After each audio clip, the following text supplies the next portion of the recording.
it's called To Be Human, and the whole premise for me wanting to have the conversations is to talk to everybody, not just experts, not just deep thinkers, because I think everybody has depth. I think everybody has value, you know? Yes. Yes. I think it's easy to think that, oh, only the experts have something good to say, or only the famous people, or I can only trust influencers, but I think we all have influence in us. So I think part of what I think what may be my skill that I'm developing is how do I bring that out in people? Yeah. And so that's what maybe I'm learning to do is how do I ask the questions that provoke people to say more insightful things. It reminds me of the like Humans of New York or Right. Amsterdam, whatever. They find ordinary people and Even just homeless people or something. yeah, usually get them to tell their story. Wonder what kind of questions they ask to get those stories to come out. I think that's also part of the skills. I mean, just in general, I did start the podcast partly because I wanted to talk and I wanted to share my ideas. And I think that was maybe at the forefront of my mind. But then as I'm starting to do it, I'm realizing, okay, but I actually don't want it to just be about me, you know? Yeah. And I'm realizing from the podcasts that I like, usually what they're good at is, again, asking questions in different ways to provoke insight from somebody. Yeah. Well, they're going to have some, I guess, also, it's okay, some level of interest. There's got to be some kind of chemistry between you and the person you're interviewing, talking to. Or that you know how I guess that maybe it's a skill you're talking about, that you can create that synergy. Right. That makes the conversation flow. I think one of the important parts is removing, like, you can't judge a book by its cover. Because if you do, then you just, I guess you just have to drop assumptions and drop what you think somebody might be and allow them to show that themselves to you. Yeah.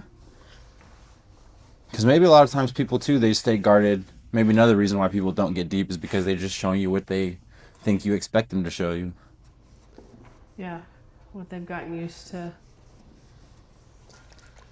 Which is a safety mechanism. It's also self-protection, I think. Yeah. People like to be accepted and liked and whatever. What do you think, though? Because, I mean, you did Sozo, right? Which is... Yeah. How would you...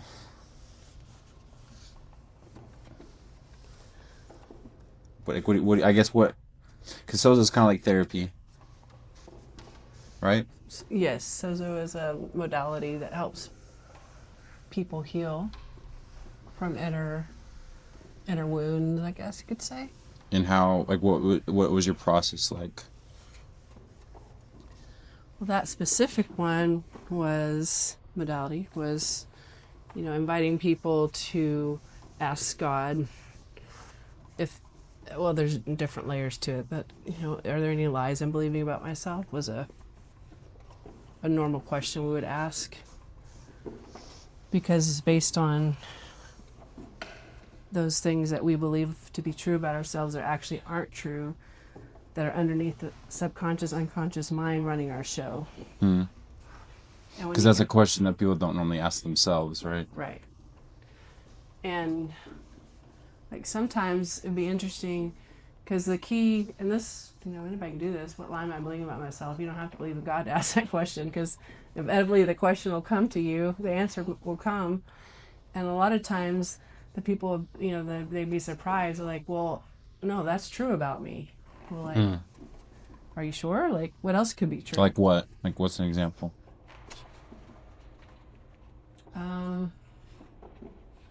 What's a common lie? So let's just come up with something, right?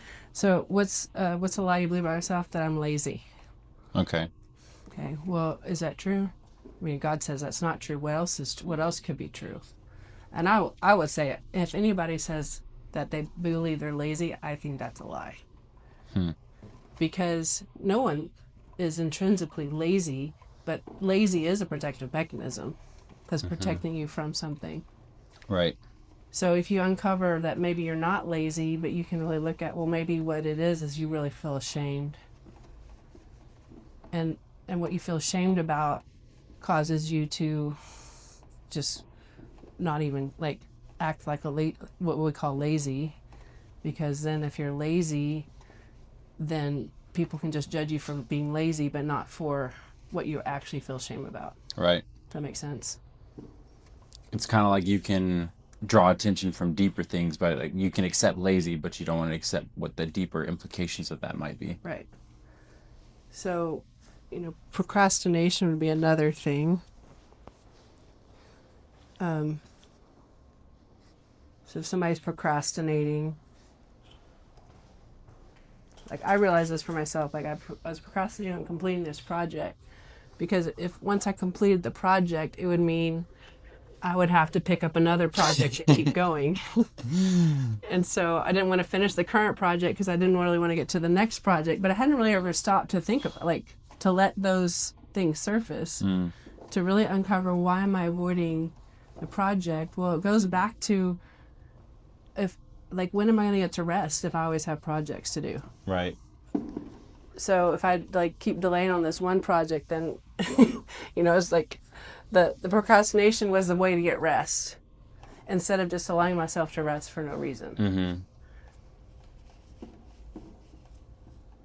So yeah. I feel like I struggle with that one for sure. Partly because it's... Combine honestly. Huh? I said you combine honestly. I think it's hard to, I mean, like you said, if you have a clearly defined project with a start and finish, Yeah. that's almost like something that's great to have, because most often the projects I think we encounter are not clearly defined. Yes. And it's like, where do I start? Where do I finish? So you were talking about this house specifically? Yeah. Yeah, so I mean, something that's just like, it's dirty and then I clean it so it's clean. Okay, it's Yeah, like then I'm pretty, done. I can, yeah, right. I can finish this one and... I wonder, yeah, maybe that was me too. Because I had these two bins when I moved into this new house, or my garage or whatever. There was it was like two big cardboard boxes or something, just full of odds. And one was full of the art that I needed to hang, and then the other one was full of just odds and ends. And I remember thinking that I was like, wondering what was wrong with me, first of all. Like, why was it taking me 2 to 3 weeks just to get to these two last boxes? Yeah. But then I think part of me knew that the boxes were in the area that I wanted to do this podcast. So I knew that until I did those boxes, I could, right. I could kind of put the podcast on hold for one. Yeah. But then also, well, I think that was probably like a big part of it, honestly, now that you're saying that. Yeah. Because then if you do the podcast, you might actually disappoint yourself. Right. And what happens if you disappoint yourself? One of the biggest area of procrastination too is that, like, if I don't attempt it, I can't fail. Exactly. Yes. If I don't start, I can't lose. That goes back to the lazy thing. Yeah. Yeah.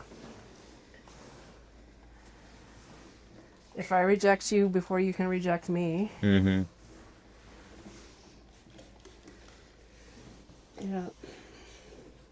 Which is just trying to, like, retain control. Yeah, but where's the fun in that, right? I mean, you think it's fun in theory, I guess. It doesn't hurt. You feel fun. I think about my most memorable moments in life, or I think back, what immediately came to mind was I'm in Austria, in Vienna. Mm-hmm. And my friend and I have just come from Salzburg, and my backpack is 50 pound easy. I'm not a very wise backpacker. And my friend, we take a wrong turn, and we're walking forever carrying our backpacks, and we are so tired, and we just sit down. So our plan has gone awry. Mm-hmm. And we sit down, and we're just so tired, and this older gentleman walks up to us and starts speaking to us, and we're both he's like, come, I want to show you my city. Like, we don't know you. Yeah. We're like the typical just being safe Americans. Right. And but anyway, his name was, what was it now? And can't remember his name. Anyway, we found a locker to put our backpacks in, and he showed us his city. Mm-hmm. And we took public transportation everywhere. And our last stop was this beer garden up above Vienna. We could see, because we had to take a night train to the next place. And looking at, sitting there, his English was pretty good, but it was still limited. So, he's telling us the bits he know, the history. He knew a lot of history. Like, we went to this one area in Vienna, and he's like, this is like this area shows you 3 different types of historical architecture, and right here you can see the posts where the Roman soldiers tied their horses, and you can still see where the horses were chewing at the posts. Like, I remember that. Yeah. That type of Yeah. detail. And I'm like I couldn't have planned that. Right. And I remember a couple years later, I wrote him a letter just to thank him for that gift to us, and it was returned to me. He'd deceased. He'd passed. Wow. I was just like we were there at that time and that place, through a turn of events where we went the wrong way. Mm-hmm. And I feel like that's like one of these moments too where we try back to control. I feel like we try to control our day. Like, we want to know what we're going to do, what's our schedule, and a lot of people like to fill their schedule and have it full to where they know what they're doing every second of the day. Yeah. And it just leaves no room for chance encounters, and sometimes I feel like you have to intentionally throw yourself into being lost a little bit to see what happens. Yep. All right, you want to switch? Probably need to wipe a couple on those bottom ones. Yeah. Wipe in. These are on the outside, right? Yeah, those are like interior, inside the glass ones.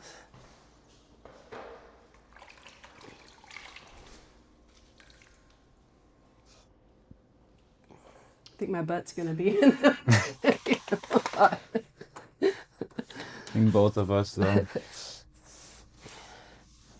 Yeah, my most recent passion to study is human design, and because I realized, like you said, that like what's wrong with me, and when I found human design I was asking that question, what's wrong with me? Yeah. And I found out nothing was wrong with me. The right question is what's right with you. Yeah. Well, it was really, well,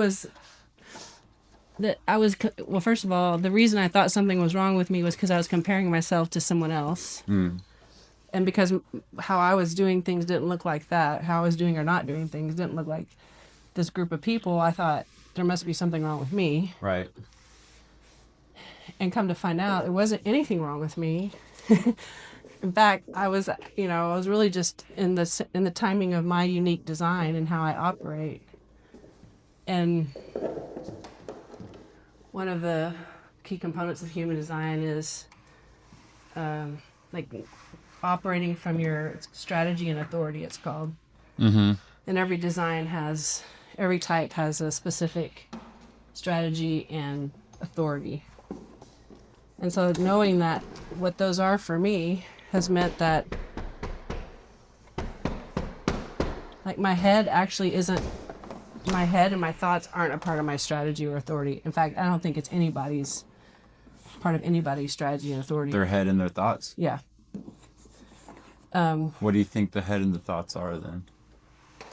Well, like for me, this is actually not true of you because I know your design.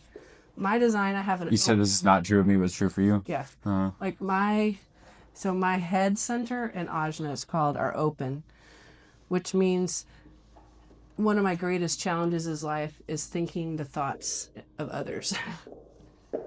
Or walking into a room and knowing, like, picking up the thoughts of others and thinking that they're mine. Okay. You have a defined head center, which means you have a very defined way of thinking and visualizing things. Mm-hmm. Mine flexes, so I can't... Your defined head and ajna are reliable sources of information for you. For me, they are not. I feel like... Just trying to see if I understand what you're saying. Yeah. Because I feel like when people around me are anxious, I think I should be anxious. Yeah, so that's part of conditioning because you have an open, it's called identity center. Mm. So you're identifying with their state of being and thinking, So what's an example with you with like the thoughts? okay, for me, like, and then you may, I mean, this is not like universal, but Sure, sure. a thing is like, if I'm with a salesperson, Mm-hmm. I have to walk out of the room before I make a decision because their energy They'll almost brainwash you. Yeah. override Yeah. me. Okay. That is not the case with me then, because Yeah. but if a salesperson talks to me, I just feel uncomfortable. Yeah. I just start having alarm bells go off. I'm like, something doesn't feel right.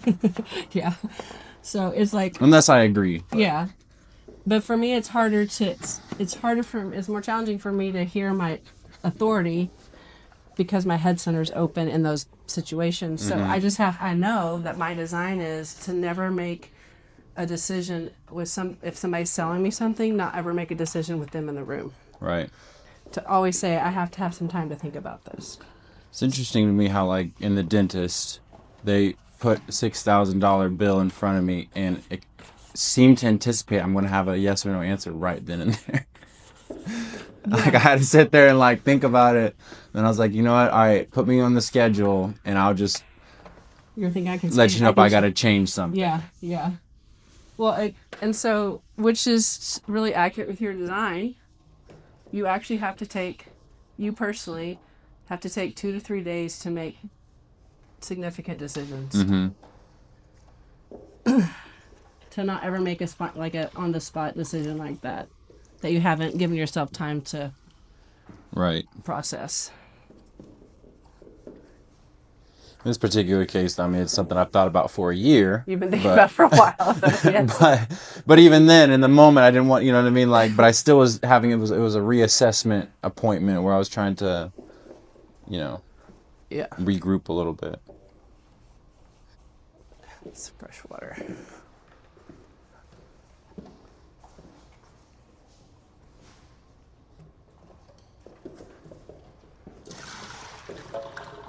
Sound of running water. I don't honestly know if, like, to be honest, if I lived in a house like this, would I ever do this? The blinds? Ask me how often I do this with my blinds. Do you? No. I do it for Thanksgiving. Yeah, but on special occasions. That's what I told somebody. I was like, right now I just say my house will be clean by Thanksgiving. Mm-hmm. Do you think it would be faster if you just close the blinds and use a rag? I don't feel like it'll be as efficient, but I don't know. I do feel like this is going slow, but also I feel like I'm trying to make sure I get it all. Yeah. Like, I wonder if let's see what happens. You just go like that with that? That would probably go faster, yeah. I'm just realizing I had to do what you're doing on some of the blinds because they were so dirty. About to say, you might, yeah. Some of them might need to do the long way, but yeah, this is actually probably a lot better. And then you can just touch up as needed. Yeah. And then you probably have to shake that out.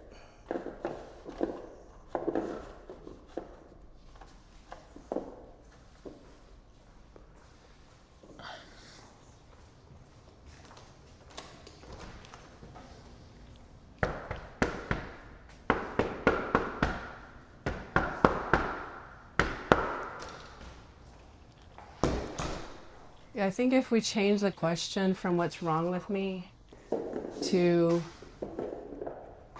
maybe if Kyle Cease says, what's here right now? Who says that? Kyle Cease. Uh-huh. He's somebody I listen to. He's like, okay, what's here right now? Asking for my attention. Asking to be loved. Asking to be listened to. And if maybe it is this little voice inside me that's keeps going like, what's wrong with me? What's wrong with me? But if I go, yeah, like, well, okay, let's talk about that. What is wrong with me? And according to who? And who taught you that? Because I think sometimes we're asking that question from a certain paradigm of like what's right and wrong. And not every culture. I mean, I think we have basic morality. Like, I think we all know that it's wrong to kill someone. Right. It's wrong to steal. And on some level, it's wrong to lie. Right. and maybe, I don't know, can you think of any others that might be like just like a moral code in humanity?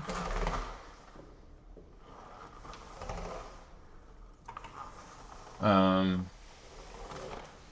mean, I think jealousy in a way. Yeah.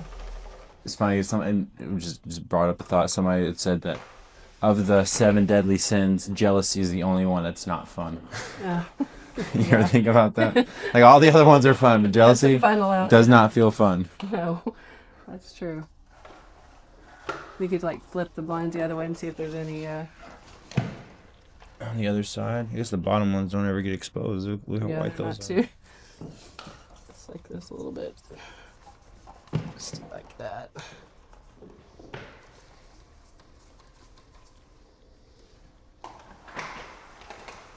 But like, apart from those things, like what makes it wrong that I'm wearing pink and red together? When Suzanne was little and she would like to wear pink and red, and I'd say, you can't wear that doesn't match. Yeah. And she's like, what do you mean, Mom, it doesn't match? And we were outside one time and there's flowers that are obviously mixtures of colors together. And Suzanne's like, Mom, if God put them together, then it's supposed to be okay. I was like, this is some societal norm that somebody at one point said pink and red should not be worn together. See, but and you just said it right there too. Oftentimes, it's we don't think it's acceptable, and then until you see it being done, and then it's like, oh, okay. Yeah. And I was at Art Basel. I remember this lady was wearing pink and red, and she was saying how she wondered before she went out if that was a good color scheme to wear. And we were literally selling a tote at the merch that was pink and red. Pink and red. That like matched the exact cut, like the shade or whatever she was wearing. Which I think, it's not wrong that we do this, but then, like what you just said, like we're looking for external validation that what we're doing is okay. Mm-hmm.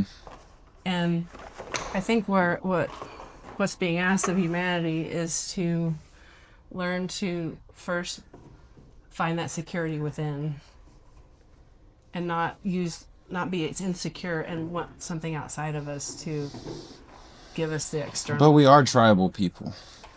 But I think the tribalness is for it's for load sharing. It's for nervous system regulation. It's not to shouldn't be for individuality. Yeah, not to tell us not to compare ourselves to one another. Mm-hmm. So I think if we're using our tribe for security, we're actually squandering the resource. Does that make sense? Because then I'm using you for something, for me personally. Not that using the tribe for security, we're squandering the resource. It's like the tribe is there, so if you think of, so they've done all these this research. Like if I'm intentionally saying I'm feeling insecure, who can I go to so they can give me security? Right. Then I'm drawing on that person's resource for something that actually I can get from within. Okay. Now, when we're children, our security is supposed to come from our parents' nervous system. Like our parents' nervous system is supposed to provide security for us. Right. But if our parents don't have a secure nervous system, then that's true. Right. Then that doesn't happen. So then we keep going through life looking, who's going to give me security, who's going to give me security, and when we reach a certain age, it has to be ourselves that do it. Eventually, yeah. And so you arrive at that conclusion. So when we can do that for ourselves, and that means wherever we go, there we are.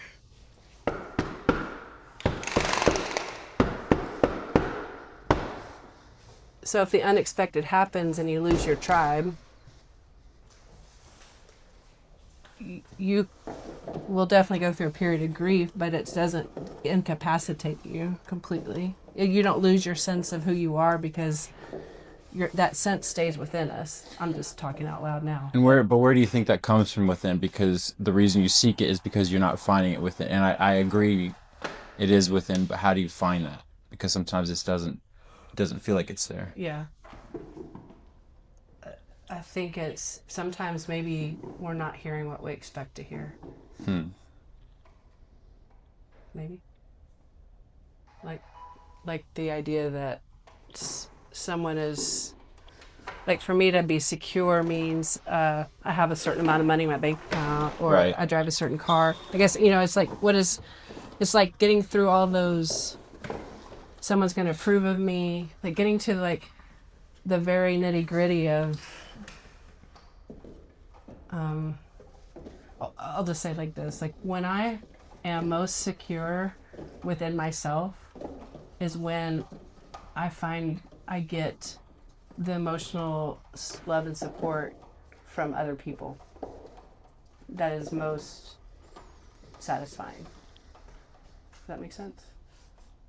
I think so, because I think when you experience unconditional love, you feel that confidence within to be whoever and whatever you are. Yeah. So, but if I'm always within myself thinking I'm not conditionally loved, then it's like a black hole. Mm-hmm. So then I'm always, if I'm always externally going out to somebody else, hey, convince me of this, convince me of this, convince me of this. If I don't have it inside me, Mm-hmm. it doesn't matter how many people tell me they love me. If I don't believe it, like Right. I've wasted their resource of their love. Not really wasted, but their love hasn't really landed in me because I'm not letting it in all the way, because I'm like, well, that may be true right now, but just wait until tomorrow when I wear red and pink and you're going to say, you're out of here. But sometimes I think it is. Sometimes you say it's a resource squandered, and maybe I think maybe in balance, because I think there's definitely times that, because I think it's a mix, because I don't think that me by myself with nobody supporting me can I dig so deep and find that unconditional love for myself. I mean, maybe, Well, but right. That's what we use the so load sharing means. So like right. I was telling you, there's studies been done that when someone is going through distress and they're alone by themselves versus they're in a room with strangers, Right. there is something that happens for them that alleviates that load when they're in the room with even people they don't know. Mm. Because like Even if they don't share it. even if they verbally share it, because there's something about the nervous systems. Our nervous systems are invisible, Mm-hmm. but they're connected. And now I guess that it could be that you go into a room with people that are all sucking the life energy out, but they just have shown, like somebody just comes in and sits in the room and doesn't say anything. Mm-hmm. That person feels like a lit, like their burden feels lighter. Right. So In this book I'm reading, there's this guy he said a problem shared is a problem doubled, which I think is the one side of the coin, but then I think the other side of the coin is him talking about the same matter. He finally opened up and shared something else bothering him with somebody else, and immediately felt it release. So it's like, yeah, on the one hand, you just, and again, it comes down to balance, because if you're oversharing, if you're just spilling it out everywhere, then you're never taking care of it yourself. yeah, And it's just creating more load. You're increasing the load for everyone, but if you accept the load log, yeah, I don't know if that makes sense. But yeah. So like I'm not. I mean, I've been with people who all they do is share their problems, mm-hmm. and they're always saying like they're not ever like recognizing their ownership of some of the problems they Right. have. Right. And even if I gave them all the solutions, they still have another problem. Like it's just their norm is to do that. Right. And I guess what I'm saying is like a healthy tribe or a healthy collective allows the individual to own what's theirs to own, Mm-hmm. and then helps share the load of those things that are big. Because like the one horse can pull this much, two horses can pull like 18 times as much. I'm visualizing even more so, like you have visualizing, like, I don't know if this is the right, kind of like a long plank, and you got one support on it, and you have weights on the other side, and it's going to snap, but you add one more, two more, three more, Yeah. it's going to build support more and more weight on the sides, Yes, or whatever. yeah. So when you're in like a healthy collective, and health can vary. Like, doesn't mean like we're perfect. Doesn't mean perfect, but it means like we're all like moving towards sovereignty and ownership. Mm-hmm. Then I heard this story where this woman was, I think she was like a prostitute, or she was like in a brothel, and she had kids. Mm-hmm. It was the only way she had to support her family that she knew of. But once that changed, like once her belief about herself changed, and once like she felt supported by people that loved her and like that was unconditional love, then and they didn't condemn her for what she was doing. Like they just like, yeah, that's what you have to do. That's okay. Like, but maybe we can help you. Mm-hmm. But we're not. But she didn't feel any condemnation or shame for her current vocation. As she felt that, which I think is that, as she felt that deep love and support and believed it. I think Right. that's the key. Like, well, the squandering, I mean, like people who you give them that love and care, and they're like, Right. like Right.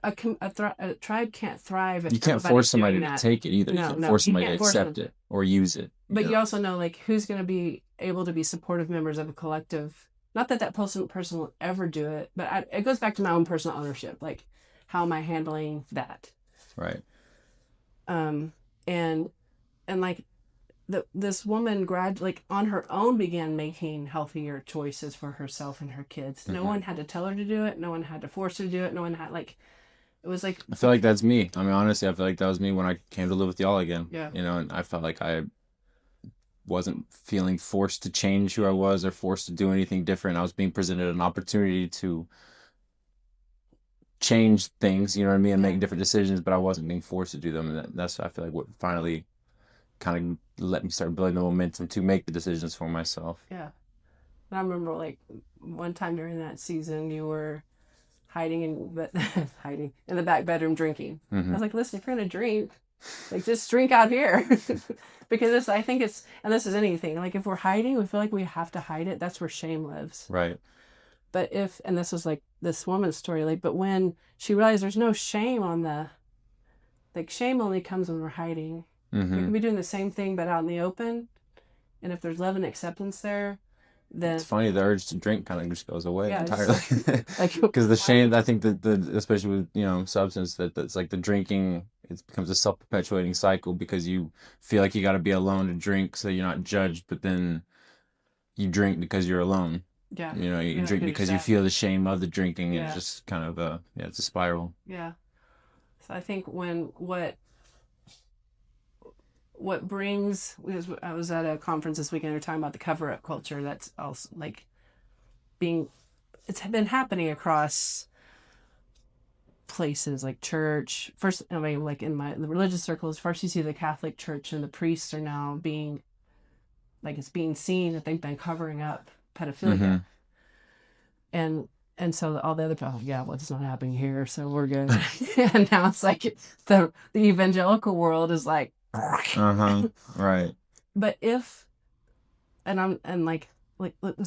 like, if you have a problem and you feel attracted to young children, just bring it out in the open. Right. Like, right. don't hide it, because it's the hiding of it that perpetuates it does. Right. the cycles, and it's the cover-up culture. So if we just like move it out of darkness into light, then it loses it. I was just listening to a podcast with Hunter Biden, and he basically was kind of saying that because they asked him, like, how was that, to have your secrets and your shame revealed to the world openly. And I don't know if this is exactly how he phrased it, but this is how I kind of like translated from it. Was like, it was very freeing because it was like, oh, I don't have to hide this anymore. Like, oh, okay, good. We all know that I'm a fuck up and I do, smoke crack and fuck prostitutes. Great. Yeah. Now I can actually move past this. And, yeah.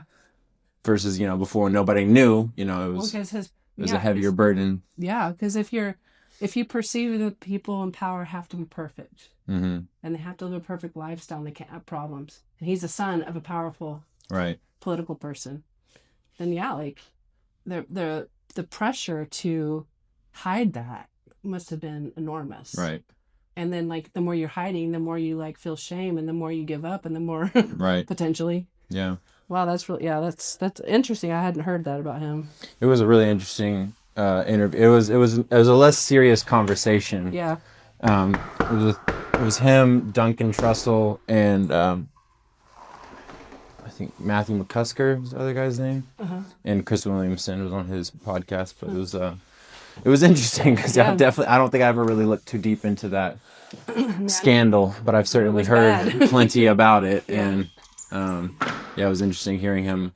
And it was, that was a cool thing to be like, we're in 2026, like we can actually have this guy that was the scum of the earth, according to the tabloids, just a couple years ago, sitting here very comfortable talking about how he's moved, grown past all that. And I think, I mean, I don't, from what I know, I'm like, I wouldn't hold it against him. You know what I Yeah. mean? Like, he's just a human. Yeah. Yeah. Wow. Well, this looks so much better than it It did. does look better.